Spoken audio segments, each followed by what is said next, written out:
नमस्कार, आदाब, सत श्री अकाल। हम शिशुमन आ गए हैं एक नई अनोखी अनसुनी कहानी के साथ। देने का आनंद।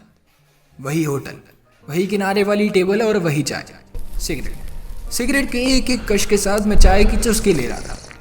इतने में सामने वाली टेबल पर एक आदमी अपनी 9-10 साल की लड़की को लेकर बैठ गया। आदमी रास्ते पर खुदाई का काम करने वाला कोई मजदूर लग रहा था।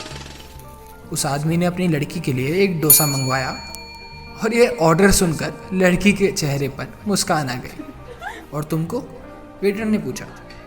नहीं, मुझे कुछ नहीं चाहिए, उस आदमी ने कहा।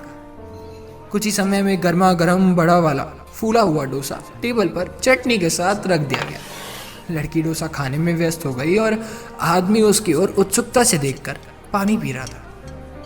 उनको कुछ देर घूरने पर पता चला कि उसने अपनी बच्ची से वादा किया था, यदि वो अपने स्कूल में पहले नंबर पर आएगी तो उसे उसके जन्मदिन पर डोसा खिलाया जाएगा।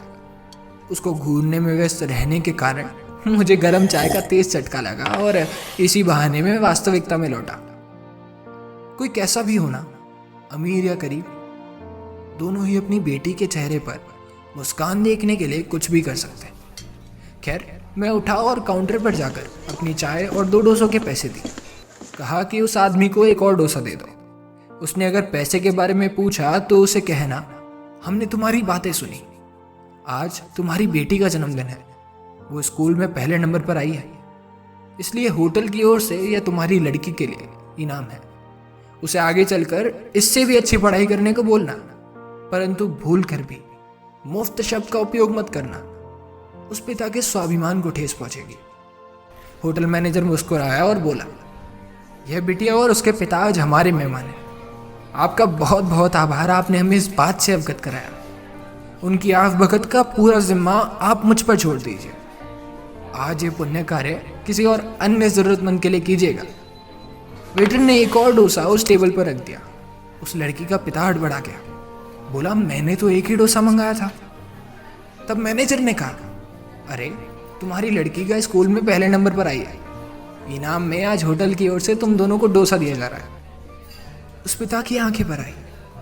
उसने अपनी लड़की से कहा, देखा बेटी, ऐसी ही पढ़ाई करेगी तो देख क्या क्या मिलेगा। उस पिता ने वेटर को कहा, क्या मुझे ये डोसा बांध कर मिल सकता है? क्या है कि मैं इसे घर ले गया तो मैं और मेरी पत्नी दोनों आधा आधा मिलकर खा लेंगे। उसे ऐसा खाना क्यों नहीं मिलता? आपके घर के लिए मैंने 3 डोसे और मिठाइयों का एक डब्बा पैक कराया है।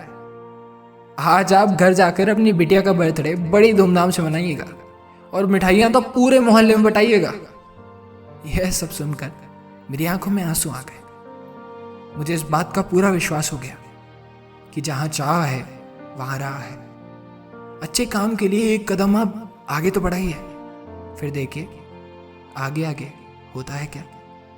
दोस्तों, देने के लिए कभी कुछ कम नहीं होता, बल्कि कई गुना बढ़कर मिलता है। इसे ही तो कहते हैं देने का आनंद। दोस्तों, इसी के साथ हम शिशुमन आपसे विदा लेते हैं। मिलेंगे आपसे अगली कहानी, अगली दास्तान में। तब तक के लिए लाइक कीजिए, सब्सक्राइब कीजिए, शेयर कीजिए। अलविदा।